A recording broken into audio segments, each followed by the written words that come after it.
Assalamualaikum warahmatullahi wabarakatuh. Kami dari kelompok 8 dalam mata kuliah pemasaran lanjutan ingin mempresentasikan materi yang berjudul Mengelola Komunikasi Pribadi, Pemasaran Langsung, dan Interaktif Berita dari Mulut ke Mulut dan Penjualan Personal, yang beranggotakan saya Melia Rizka Priyanti, Marheni Sembiring, dan Khairul Muna.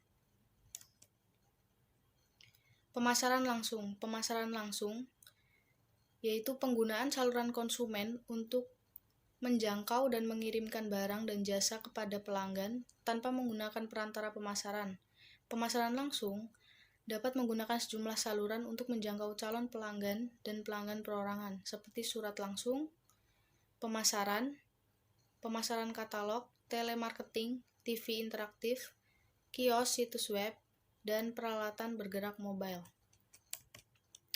Kemudian selanjutnya manfaat pemasaran langsung. Yang pertama, pemasaran langsung dapat menjangkau pelanggan yang tepat dan memiliki prospek. Pemasaran langsung membantu pendekatan dari pemasar dan pelanggan secara efektif dari segi biaya. Yang ketiga, dapat menyesuaikan dan mempersonalisasikan penawaran dan pesan pada pelanggan. Selanjutnya, media yang digunakan dalam pemasaran langsung. Yang pertama, surat langsung. Pemasaran melalui surat atau pengeposan langsung berarti mengirimkan penawaran, pengumuman, pengingat, atau barang lain ke konsumen perorangan. Surat langsung merupakan media yang terkenal karena memungkinkan selektivitas pasar sasaran dan dapat disesuaikan dengan konsumen yang dituju. Fleksibel dan memungkinkan pengujian dini dan melakukan respon. Kedua, pemasaran katalog. Dalam pemasaran katalog, perusahaan dapat mengirimkan katalog barang lini penuh, katalog konsumen khusus, dan katalog bisnis biasanya dalam bentuk cetak, tapi terkadang juga dalam bentuk CD, video, ataupun online. Keberhasilan bisnis katalog bergantung pada pengelolaan daftar pelanggan secara cermat untuk menghindari duplikasi atau piutang tak tertagih, mengendalikan persediaan secara seksama, menawarkan barang berkualitas sehingga tingkat pengembalian barang rendah, dan memproyeksikan citra yang berbeda. Kemudian selanjutnya telemarketing. Penggunaan telepon dan pusat panggilan atau call center untuk menarik prospek, menjual kepada pelanggan yang telah ada dan menyediakan layanan dengan mengambil pesanan dan menjawab pertanyaan melalui telepon. Yang keempat, media lain untuk Baiklah, selanjutnya akan saya jelaskan. Akan saya lanjutkan. Berita dari mulut ke mulut.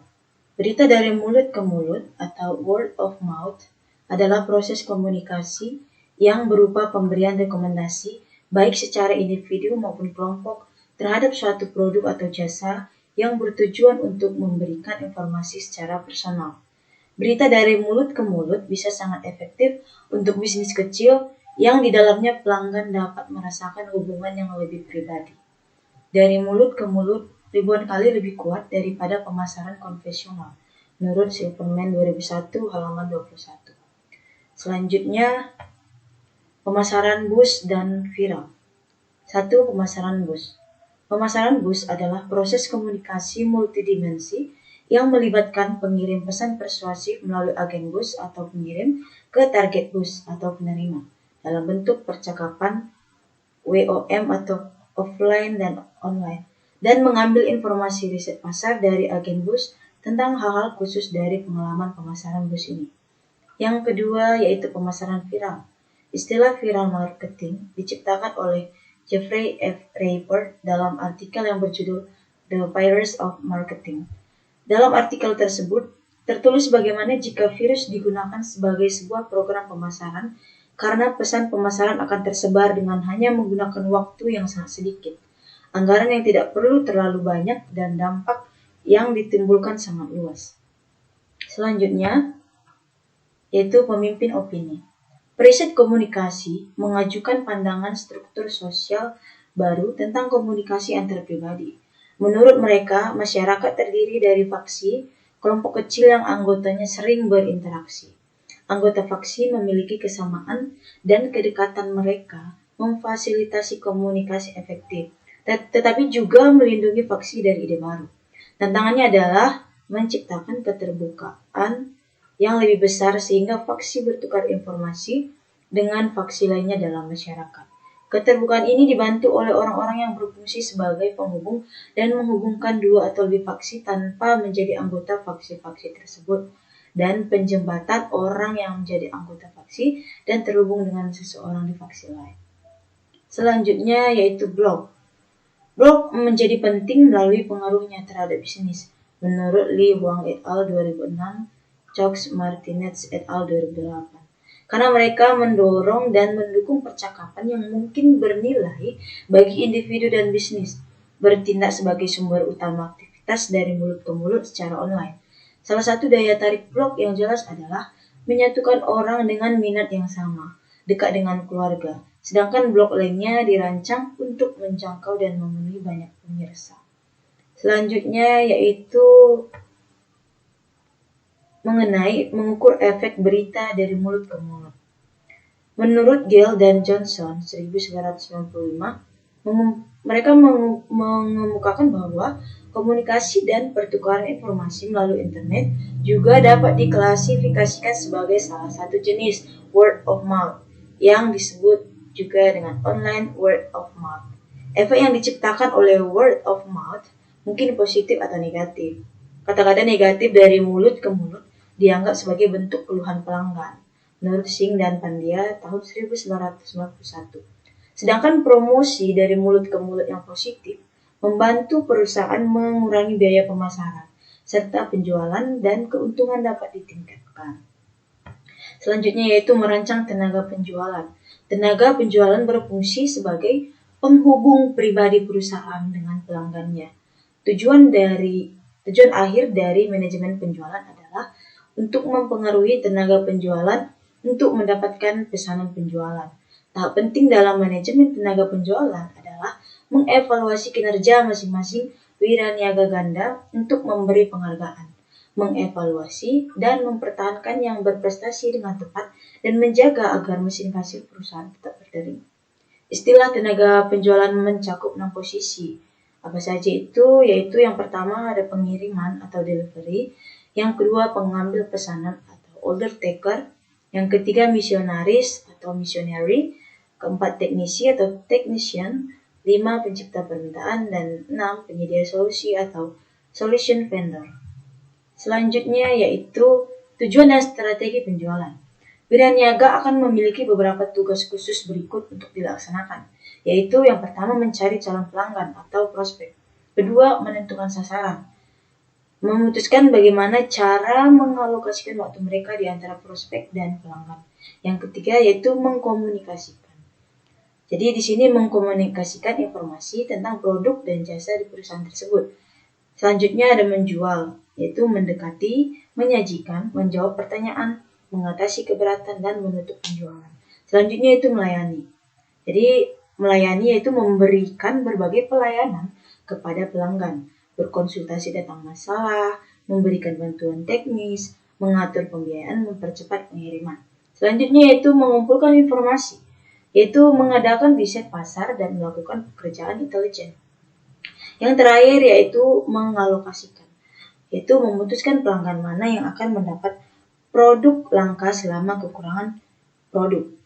Selanjutnya, kita next slide, yaitu struktur tenaga penjualan. Adapun struktur tenaga penjualan yang umum meliputi yang pertama struktur teritorial.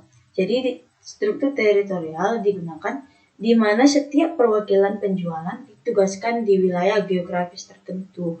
Struktur ini lebih disukai untuk membangun hubungan dengan penduduk setempat. Yang kedua ada struktur pasar, digunakan jika perusahaan beroperasi di industri atau segmen pasar yang berbeda. Setiap tenaga penjualan mengkhususkan diri dalam pasar tertentu dan membantu mendorong produk secara efisien di pasar tertentu. Yang ketiga yaitu struktur kompleks. Ini digunakan ketika perusahaan berada dalam bisnis penjualan produk kompleks kepada pelanggan yang berbeda di wilayah geografis yang luas. Di sini struktur tenaga penjualan adalah gabungan dari struktur lainnya. Selanjutnya yaitu ukuran tenaga penjualan. Tenaga penjualan merupakan salah satu aset perusahaan yang paling produktif dan mahal. Meningkatkan jumlah mereka akan meningkatkan penjualan dan biaya. Metode ini mempunyai 5 tahap. Yang pertama yaitu mengelompokkan pelanggan ke dalam kelas ukuran menurut volume penjualan tahunan. Yang kedua, menentukan frekuensi kunjungan yang diinginkan atau jumlah kunjungan terhadap satu pelanggan per tahun untuk setiap kelas pelanggan. Yang ketiga, mengalihkan jumlah pelanggan dalam setiap kelas ukuran dengan frekuensi kunjungan yang bersesuaian untuk mendapatkan total beban kerja bagi suatu negara dalam kunjungan penjualan per tahun. Keempat, menentukan rata-rata jumlah kunjungan yang dapat dilakukan wiraniaga per tahun. Yang kelima, membagi total kunjungan per tahun yang diperlukan dengan rata-rata kunjungan tahunan yang dilakukan oleh wiraniaga untuk mendapat jumlah wiraniaga yang diperlukan. Yang selanjutnya dan yang terakhir dari saya yaitu kompensasi tenaga penjualan. Untuk menarik wiraniaga berkualitas tinggi, perusahaan harus mengembangkan paket kompensasi yang menarik. Wiraniaga menginginkan penghasilan yang teratur, penghargaan ekstra untuk kinerja di atas rata-rata, dan pembayaran yang adil untuk pengalaman yang lama bekerja. Perusahaan harus menghitung 4 komponen kompensasi tenaga penjualan, yaitu jumlah tetap, jumlah variabel, tunjangan pengeluaran, dan manfaat. Jumlah tetap gaji dimaksudkan untuk memutuskan kebutuhan akan stabilitas penghasilan. Jumlah variabel yang bisa berupa tunjangan pengeluaran memungkinkan wiraniaga mendapat penggantian pengeluaran yang terjadi saat berpergian dan menghibur pelanggan. Manfaat seperti liburan yang dibayar perusahaan, manfaat sakit atau kecelakaan, pensiun, dan asuransi jiwa dimaksudkan untuk memberikan keamanan dan kepuasan kerja.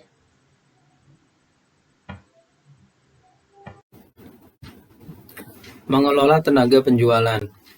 Berbagai kebijakan dan prosedur dapat memandu perusahaan dalam merekrut, memilih, melatih, mengawasi, memotivasi, dan mengevaluasi wiraniaga. Merekrut dan memilih wiraniaga. Inti tenaga penjualan yang berhasil adalah sarana memilih wiraniaga yang efektif. Salah satu survei mengungkapkan bahwa 27% wiraniaga teratas menghasilkan 52% penjualan. Sebaliknya, perusahaan akan membuang-buang uang dan waktu jika memperkerjakan orang yang salah. Alat prediksi yang lebih efektif adalah uji komposit dan pusat penilaian yang merangsang lingkungan kerja, sehingga peserta dinilai dalam lingkungan yang sama dengan lingkungan di mana mereka akan bekerja. Melatih dan mensupervisi wiraniaga. Saat ini, pelanggan mengharapkan wiraniaga mempunyai pengetahuan produk yang dalam, menambah ide untuk meningkatkan cara kerja pelanggan, efisien, dan dapat diandalkan. Pemimpin ini mengharuskan perusahaan untuk melakukan investasi yang jauh lebih tinggi dalam pelatihan penjualan. Wiraniaga baru dapat menghasilkan beberapa minggu sampai beberapa bulan untuk mengikuti pelatihan. Produktivitas wiraniaga. Beberapa riset menunjukkan wiraniaga saat ini menghabiskan terlalu banyak waktu untuk melakukan penjualan ke pelanggan kecil yang kurang menguntungkan dan tidak memusatkan perhatian pada pelanggan besar yang lebih menguntungkan. Poin penting dalam meningkatkan produktivitas wiraniaga adalah norma untuk kunjungan ke calon pelanggan. Yang kedua, menggunakan waktu penjualan seefisien mungkin. Motivasi wiraniaga.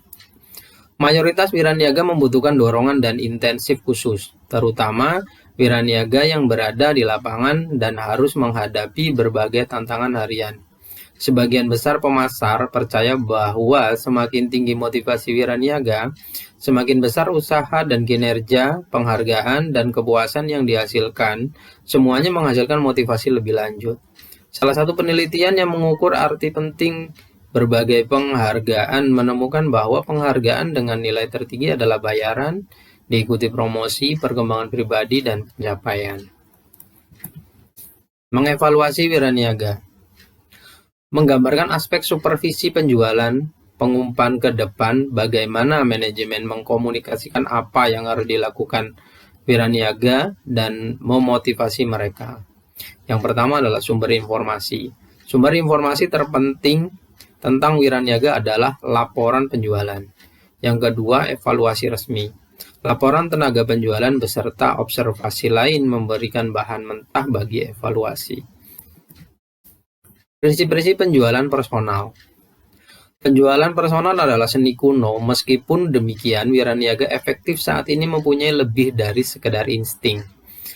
Mereka dilatih dalam metode analisis dan manajemen pelanggan. Wiraniaga diajarkan metode SPIN untuk membangun hubungan jangka panjang dengan pertanyaan seperti pertanyaan situasi, pertanyaan masalah, pertanyaan implikasi, dan pertanyaan kebutuhan imbal balik. Sebagian besar program pelatihan penjualan menyepakati langkah-langkah utama yang dilibatkan dalam semua proses penjualan efektif. Berikut 6 langkahnya. Yang pertama, mencari calon pelanggan atau memprospek dan mengkualifikasikannya. Yang kedua, pra-pendekatan. Yang ketiga, mengatasi keberatan. Yang keempat, penutupan. Yang kelima, tindak lanjut dan pemeliharaan. Dan yang terakhir adalah pemasaran hubungan. Pemasaran hubungan adalah prinsip penjualan personal, sebagian besar berorientasi pada transaksi karena tujuan mereka adalah menutup penjualan tertentu.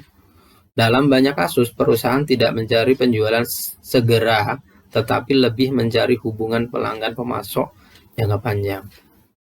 Sekian dan terima kasih.